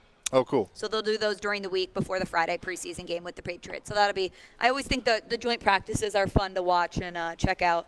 Maybe we can see, Vrabel and so that Belichick dabbing it up. That would be the last one. So, and then I think they're doing – aren't they doing something with Minnesota? I think they're doing joint practices with Minnesota too. That game's in Minnesota, though, so I think it's probably out there. But, so the game is Friday, the 3rd preseason game with the Patriots on August 25th. So they'll do practice, I think, that Tuesday and Wednesday before. At the Bears to start the preseason. That should be fun. In Chicago. Yeah, it's in Soldier Field, not for long, until they get that new one. What is going to happen with that? I think it'll be out of Soldier Field, and they're going to build a huge – Jerry's World 2.0, essentially what Dallas has done. Well, I mean, it would make sense to build like an indoor, a retractable roof or covered or whatever. Chicago does get quite cold. I was there on the Christmas Eve game, which was the coldest one of the year, and, I mean, I couldn't feel my hands, so I don't even know how. I texted Porth last night, and I was like, I need to come up to Chicago at some point, here soon, and kind of looking at schedules. I'm like, okay, well, maybe the fall we could do a Bears game. He goes, bring your coat. Bring your coat, bring your gloves, bring your hat. No doubt about it. So we're live today at First Horizon Park as it is 615 Day across the Music City. Members of the Boys and Girls Club are going to be here. The midday show is going to be here as well. Coming up next, we'll reset the SEC schedule being released for 2024. The opponents, I should say. Pretty excited about what they did. And I know some people aren't happy because it's not perfect, but we'll discuss that next. Chase and Michelle, 102.5, 106.3 The Game. Sometimes it's good to be loud. This is the NFL. Especially when you're Jared Stillman. That's where we are. He's not afraid to say what's on his mind each and every day. That was embarrassing. I don't care if you're a rookie. That was embarrassing. Stillman and Company. Weekdays at 2 on 102.5 and 106.3 The Game and the Game Nashville app. All right, bring that big bet energy this summer with Superbook Sports. Superbook is the most trusted name in sports betting. And right now you can use my promo code CHASE to score up to $250 with their first bet bonus. Win or lose, it is that easy. Just put my name in, Chase, where it asks for a promo code. They'll match your first bet up to $250 with that promo code. You can go to superbook.com or just do like I did. Download the app to your phone, create your account, put your money in, put that promo code in, and make your first bet with the promo code CHASE. You'll get that $250 courtesy of Superbook Sports. In baseball, got a full slate of baseball today coming up at 12:05. Toronto taking on Baltimore. Pretty tight game there. Baltimore minus 109, Toronto minus 107. I like Toronto on the road against the O's. You got Tampa and then the surging Oakland Athletics later this afternoon. Oakland a plus 175 dog at home. Can they keep their winning ways going? It's all right there on the Superbook Sports app. Use the promo code CHASE. Visit superbook.com for terms and conditions. Got a gambling problem? Call 1-800-GAMBLER. Hi, this is former Tennessee Titans quarterback Neil O'Donnell. On the field, I always wore a helmet and pads to make sure I was protected. Life is no different. That's why I got vaccinated and boosted against COVID-19. Protection keeps you in the game. Talk to your doctor and get the information you need to make the informed choice. Gear up, Tennessee. Protect yourself and your family against COVID-19 today. For more information, go to nflagearup.org/Tennessee. Everyone is loving what Genesis Diamonds is doing right now with the lowest interest rates on the planet. Right now, get 0% interest for 5 years on any purchase. A handcrafted Tacori, A Joppi, or Veragio ring with a GIA certified diamond for only $100 a month. Wedding bands, color bands, fashion necklaces, just $40 a month. Pick any item, pay $0 down, and spread your payments over 5 years. Even the sales tax. Don't miss this amazing offer. All natural and lab-grown diamonds included. Now through July 1st only at Genesis Diamonds, Green Hills and Cool Springs. On approved credit, see store for details. Are you ready to make a difference for the environment while helping the visually impaired at the same time? Then donate your vehicle to Heritage for the Blind today by calling 1-800-983-6530. Every donated vehicle will either be properly recycled in an eco-friendly manner or given a new life through reuse. Donating your vehicle is easy. Simply call 1-800-983-6530 and Heritage for the Blind will do the rest. They'll even arrange for your vehicle to be picked up at no cost to you. And for a limited time, when you donate your car, you'll receive a $200 restaurant voucher and a 2-night, 3-day hotel stay at one of 50 locations. Call 1-800-983-6530 right now to schedule your vehicle donation and make a positive impact on the environment while helping others. Heritage for the Blind, where every car donation counts and every person makes a difference. Call 1-800-983-6530 now. This advertisement is paid for by Heritage for the Blind. When we talk about tenure at Cromwell Media, the owner of this station, we're not kidding around. This month, we're celebrating 6 teammates who have a combined 85 years of service to our company and our community. They are Rosemary Walters, 26 years, Cindy Marino, 21 years, Lakin King, 14 years, Ace Swartz, 13 years, and Chase McCabe, 11 years. If you'd like to experience what it's like to work for a great company, shoot us a note at together@cromwellmedia.com. That's together@cromwellmedia.com. Want to see our smiling faces? You can watch us on Twitch, Twitter, YouTube, and Facebook Live. We are good to go. Presented by Superbook Sports, voted #1 sportsbook in Vegas. I got some good news. Taking you through your mid-morning, this is Chase and Michelle on 102.5 and 106.3 The Game and the Game Nashville app. Chase and Michelle, 102.5, 106.3 The Game. Chase McCabe, Michelle Knezvik. First Horizon Park today for 615 Day. We'll have more information on that and what is all going to be taking place. The Predators have just announced they're launching their 25th anniversary celebration with a Broadway block party presented by Tractor Supply on Monday, June 26th. You can be a part of that with obviously the awards, the draft, everything going on. They'll have that block party starting at 3 o'clock with alumni. They'll be there. Obviously the awards that night. Tuesday, June 27th, EA Sports will have the NHL 23 World Championship at noon, and then the block party at 3 o'clock with more autographs. We'll be out there through that whole time. So cool that they're doing those sort of things. It's be exciting. Around the draft. Yeah, I'm excited. A lot of fun stuff. Broadway hopefully will be popping. It usually is. Nice weather. And then you got some NHL draft, NHL awards. The Preds got a new GM, lots of draft picks. Yeah, they're going to, I think Barry Trotz is going to be busy. Just a little bit. During that week. And obviously David Poile too, with everything that they're going to have going on. But the SEC opponents for 2024 now with Texas and Oklahoma entering the league. That was all announced last night. For Tennessee, they'll host Alabama, Florida, Kentucky, Mississippi State at Neyland Stadium. They'll be on the road against Arkansas, Georgia, Oklahoma, Vanderbilt. Vanderbilt will host Alabama, South Carolina, Tennessee, and Texas. So both UTs coming to Nashville. Mm-hmm. And then they'll be on the road against Auburn, Kentucky, LSU, and Missouri. I think one of my biggest takeaways, Chase, is that so many of the rivalries, not only the main one, which I guess that's, subjective, but first and second degree rivalry. So, we talk about Tennessee and Alabama. We thought, okay, they'll probably keep that one, but will they be able to keep Florida and Tennessee? They were able to keep both of them. And, you added Kentucky and Tennessee in there as well. I was happy they were able to keep that one. It's going to take me a while to get used to no divisions. Yeah, but I'm going to like it. Oh, I'm going to like it too. But I'm like, wait a minute, how are they playing them? I really do think the SEC did a good job on spreading the wealth and giving so many of the rivalries that we wanted. And also the addition of Texas and Oklahoma into the SEC and having every SEC team have to play one or the other, either Texas or Oklahoma. I'm excited. And I already am naming the Tennessee-Texas game the Battle of UT. Yeah. And I've already seen it on Twitter. I mean, it's always been a thing. It's always been a thing. I've always seen it on Twitter. But I know that the Tennessee comeback is, we were a state before Texas was.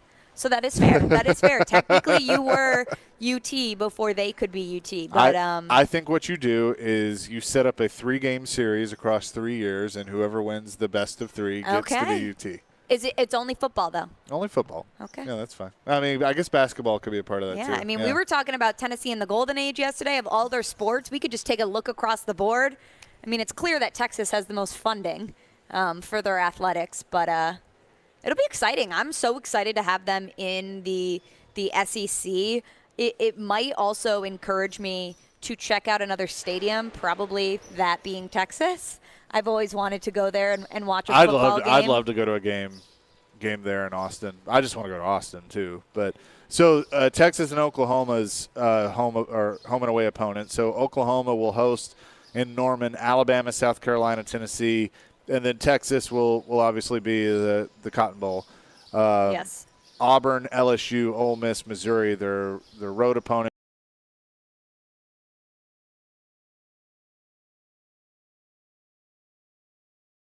Is how things will shake out. I like that they've kept some of the neutral site games that we've grown accustomed to. Texas A&M, Arkansas, that's one that's in Jerry's world every year. You obviously will have the cocktail party between Florida and Georgia that will be in Jacksonville. Texas, Oklahoma at the Cotton Bowl will be one, and then there was another one I think that I may have missed, but. I like those neutral site games and then the return of Texas and Texas A&M, which is going to be awesome. I mean, that is going to be incredible to have that one back. I will urge everybody to take Twitter out and just type in SEC schedule, and you will see everybody from every fan base whining that their schedule's the hardest. Yeah. Mine is the hardest. Come on. Florida's is the hardest. Tennessee's is the hardest schedule. Okay, well, everybody, no divisions now. Everybody's playing everyone, whether it's this year or whether it's next year. Let's just simmer down. You have no idea what their team's even going to look like. I'm excited that we're going to see Georgia, Alabama. That's going to be exciting. One that I'm still waiting for, and I hope it happens in 2025, is Georgia at Texas A&M. Texas A&M is one of the hardest places to play in college football as a whole. But I think overall, you got to tip your cap to the SEC because you and I were talking about how do we keep all of these rivalries, and I do think that they did a pretty good job on making sure to keep them intact, especially on the Tennessee, the Vanderbilt, personally for me, the Kentucky front. I love that Georgia's playing Alabama this year, that we're going to get to see them in the regular season, and I love no divisions. I love that we are seeing. Fantastic. I mean, because Georgia, Alabama, you don't see that. Because of, divisions. And, for a couple of years now, we've seen that the West is significantly stronger than the East. Obviously, Tennessee surged last year, but, we haven't seen the East very competitive in a long time. So I'm really happy that they've decided to shake things up and get a lot of different matchups this year. Yeah, next year. And I like that Alabama's keeping Auburn, LSU, and Tennessee. Yes. That's obviously important of what's going to happen with that. I know, like I mentioned, Ole Miss and Vanderbilt that they lost that. Looking at Ole Miss's schedule, I mean, they keep LSU, they keep Mississippi State, which is big for them. Florida, that'll be a good one, having that matchup. So, it's not perfect. It's not going to be perfect. No. It's very hard to do, and it's something that if they add that 9th game, that'll add another layer of difficulty to it as well. But overall, I like it, and I love that they have to face another Power 5 opponent, as a part of the schedule too. So, especially since they're only playing 8 conference games. Yeah. So I like that's going to be a part of it. And I'm cool with if they go to 9, and then you keep the Power 5 opponent, and then you can have 2 to do with whatever you want. Yeah, do something like I think LSU is doing this. I was talking to Caroline about it. Have LSU play a smaller school in Louisiana. Yep. Do some of those smaller in-state rivalries. Like you could do it here with TSU, right? Vanderbilt, TSU, something like that. I want to see Vanderbilt Tennessee. MTSU again. Oh, the Vanderbilt MTSU. You could do TSU, Tennessee. Get some of those schools that are in-state, smaller schools in your state. I always think things like that are great. You can have move to 9 conference games, and you have the one Power 5 chase like you mentioned, and then show some of your smaller in-state schools some love too, because I think that's a great way to get their programs, to put them on a bigger stage, and you're just kind of helping both sides of things. But I'm excited for 2024. And, I think something also to mention, too, is the change of the college football playoff eventually. For people who are, complaining that you think, your schedule might be harder than another one's, well, it's not going to be as strict on how many, think about last year. Tennessee lost the one game to Georgia, and you pretty much were like, okay, their shot of them being in the college football playoff got very, very slim. And then when you lost to South Carolina, it got even smaller. But, with the 12-team playoff, that team easily would have got in there and they could have made a run. Yeah. So I think that that's also a perspective that we need to have too. The college football playoff is changing drastically, and which this is going to play into it. Yeah, and the other thing too that I'm curious about as things move forward, they're building the new stadium here. You see some of these neutral site games. Tennessee is going to open their season against Virginia at Nissan Stadium this year. But how much of that could we see in the future with the new stadium of either Tennessee or Vanderbilt potentially playing a neutral site game at some point in the new stadium here in Nashville? I think there's some potential there. I mean, it doesn't even have to be one of those two teams, but it would make sense, maybe one year you do Tennessee, Alabama, and Nashville. That'd be cool. I think that'd be kind of cool. I know I guarantee you there's fans from both sides right now screaming at the radio like, no, it needs to be on campus, and no, don't do that. But that is the one, I will say, though, that is the one thing about college football I love so much is going to different stadiums and all the traditions that each one has, and home field advantage is so significant, and in Neyland Stadium or Bryant-Denny Field. So, but I will say, selfishly, that would be pretty cool to see. But I will say I do love me some, each individual SEC school and their stadium and experiencing it, because I just think it's so unique to everyone. I got to experience Neyland for the first time last year. It was pretty incredible. The Power T, shout out to the Tennessee band. Yeah. And whoever choreographs all of that, the band, the dancers, the baton twirlers, everybody, because it's a show. It is a show. Coming up next, one thing we haven't really touched on now that the NBA Finals are in the book, are we going to get a ruling on John Morant soon? I would think that it's going to be coming down relatively soon. We'll discuss that and some other things to put a bow on it here on Chase and Michelle, 102.5, 106.3 The Game. The NHL Awards and NHL Draft are coming soon to the Music City.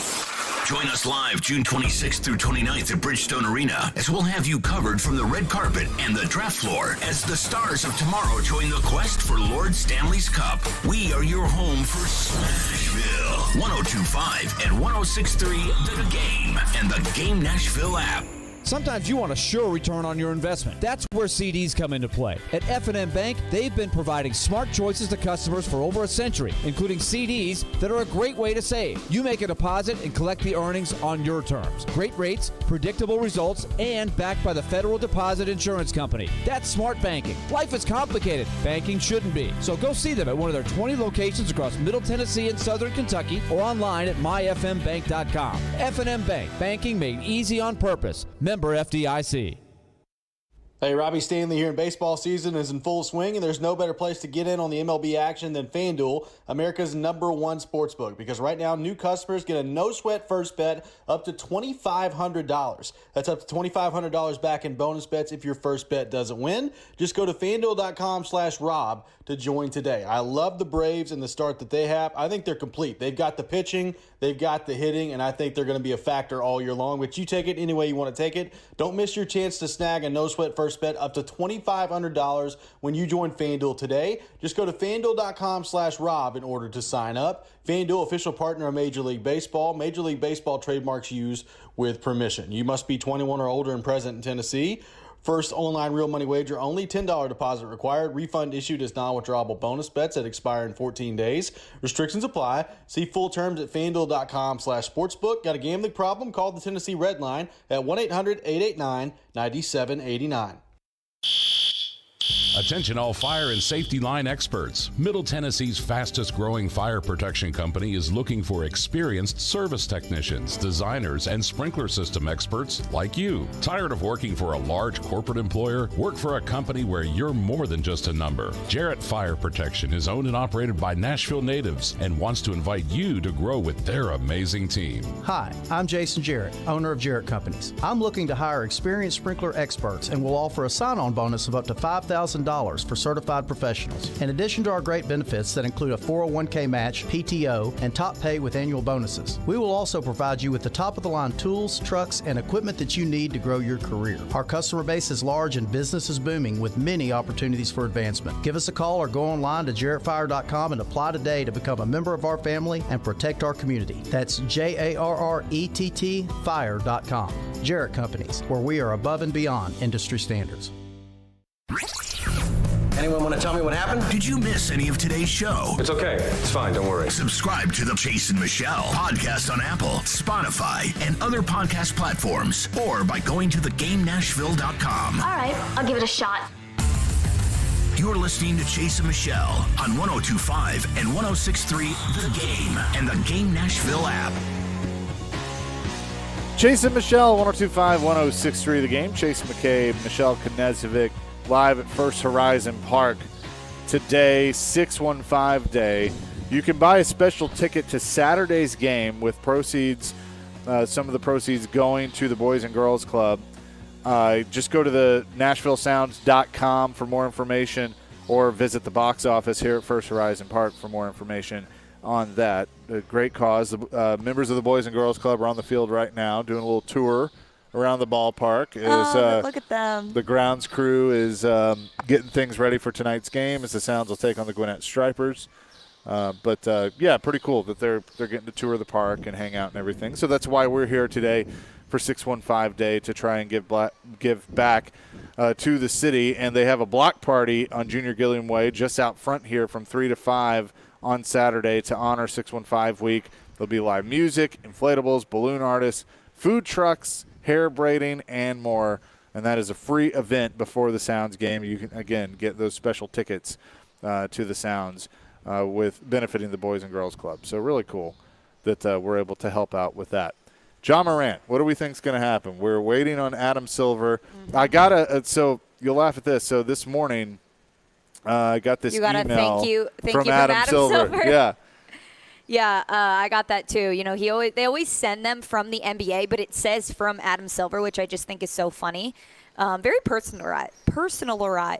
Oh my God, personalized. I cannot speak this morning.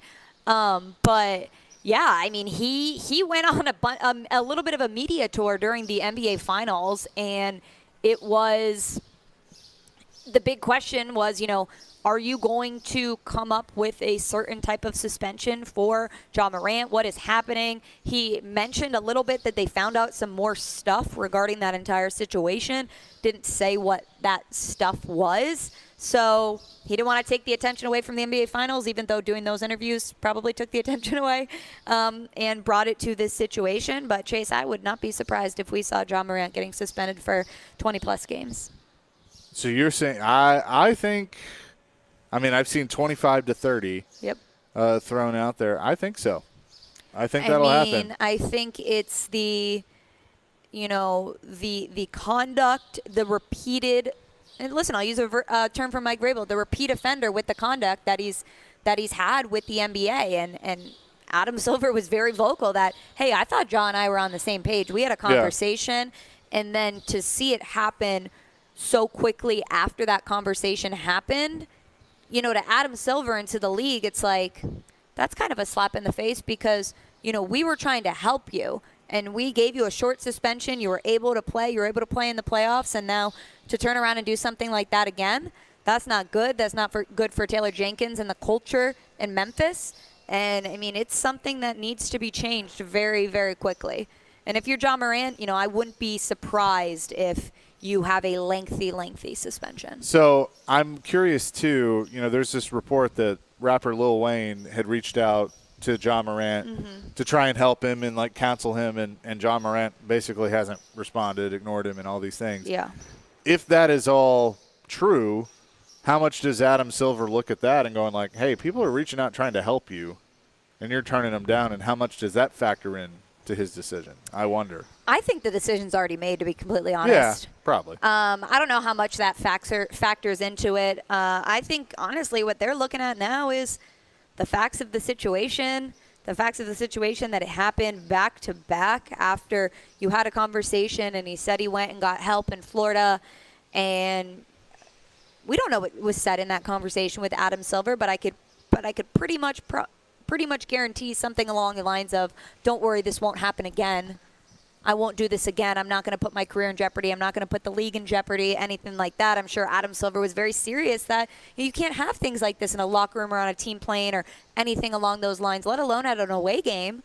So, you hope that this suspension, a lengthy suspension of 25 games, maybe 30 games, whatever it may be, you hope that gives Ja Morant some perspective. And you hope that it's something like this that allows him to take time to himself, to think, to realize, to figure out the type of guy he wants to be and wants to be, a face of the franchise someday. He can come out of this, but it's up to him. And at the end of the day, he's the only one who can change his actions. So I don't know if you saw this. I guess this was today on First Take. Kendrick Perkins, who's with ESPN now, said he feels that Ja Morant needs to join the Miami Heat. He says, quote, I think that's the culture and that's the organization that he needs to go to. I know that they have a lifestyle down there in Miami. They have a nightlife. You can go to the clubs. They have the beaches. They have everything and more. But I also know when it comes down to the Godfather and Pat Riley, it's nothing that goes on in that city of Miami without him knowing anything about. That is interesting that now that's kind of being thrown out there that, does he need a new spot? I think that's a fair response, right? And Eric Spoelstra and Pat Riley aren't going to put up with that stuff. They're no BS. Jimmy Butler's not going to put up with that, right? And I think that, Ja coming in and his life changing so drastically. We also have to remember, right, he did not play at a big school like a Kentucky or a Duke where these guys are already viewed as celebrities and probably getting money close to the money that you get in the NBA or at least a portion of it. He went to a Murray State, a smaller school. He was a big fish in a small pond, though. And then for him to be the second overall draft pick and become a superstar so quickly in his career, I mean, that's a culture shock. And if you can't adjust to that and don't have a strong support system around you, it can be really, really tough. But I also think what plays into this, and which I actually kind of like what Kendrick Perkins said, is that there's no real veteran leader guy on that Memphis team who can grab him and say, Ja, listen, come here, you're staying with me for the next couple weeks during the playoffs, right? Yeah. Like I got you. Let me be your big brother. Like Steven Adams is an older guy on the team. I don't see him like that, but I see a Jimmy Butler like, hey, dude, come on. Look at me right now. Like, you are great and can give him that big brother tough love perspective. And Memphis doesn't really have a guy who can do that. They're a very, very young team. The whole Dillon Brooks thing, you can tell that there's just not the best culture there. And I think he needs a veteran who will kind of put him in his place, but also at the same time allow him to thrive as a player and take him under his wing. I think he could really benefit from something like that, Jace. Yeah, I do too. And, that's kind of what I've brought up of feel like Memphis has a bit of a culture problem there with the Grizzlies, and they got to figure that out. And, it starts with Ja Morant and, just getting it figured out. Because, this guy is an unbelievable talent, and he can take the Grizzlies to a different place than they've ever been before. But he's got to get out of his own way. And that's the problem is he can't stay out of his own way, and he doesn't have anybody to kind of help him out with that. Go get a Udonis Haslem. Just to have him on your team and be the voice of reason. I think a lot of this, though, too, as much as everything that Ja has done, you put that on him. He needs to be responsible for his own actions. He is a grown adult. But, I flip the page and I look at a guy like Taylor Jenkins, the head coach of Memphis, and I look at, the management in the Memphis Grizzlies organization, and they need to take this very seriously because Ja Morant is a player who has given Memphis a spark of excitement of basketball again. He's a player who could be the face of the NBA someday if he gets back on the right track. You don't want to lose him, so now you need to make sure, okay, get him his help, give him his suspension, but could we go out there and get a veteran guy who maybe could help him or somehow change the culture and look inward towards your players and the character of guys you're getting? We talk about culture in the locker room, what Mike Bravel has done here in Nashville. I mean, it's so important, and you can so easily get caught up in things and end up in situations like this. 100%. So we will see if that news comes out today or tomorrow. I would think by the end of the week there might be a ruling on that. I agree. Now that the NBA season is done, the NHL season is done, we'll have a lot of what-ifs to discuss and a lot of baseball, too. Baseball here tonight at First Horizon Park. The Sounds taking on the Gwinnett Stripers, AAA affiliate of the Atlanta Braves, and, of course, the Sounds, the AAA affiliate of the Milwaukee Brewers. As let's see, who's on the mound tonight? Bouchley. For Nashville. Caleb Bosley. Thank you. Thank you Thanks, for Nick. that help. I'm bad with names. This is why you're here, Nick, and why you're the reporter. Against Gwinnett. So looking forward to that as the Sounds will continue that. And, again, you can go to NashvilleSounds.com for tickets for Saturday's game. Get the special tickets that will help benefit the Boys and Girls Club, or you can come to the box office and learn more information about that. It's also on our website, thegamenashville.com. That will do it for us here today, but don't go anywhere. Caroline, Willie, and D. Mace, they'll be live at First Horizon Park and talking more Sounds, talking more about the Boys and Girls Club and how you can help on 615 Day. That's all next. Chase and Michelle, 102.5, 106.3 The Game.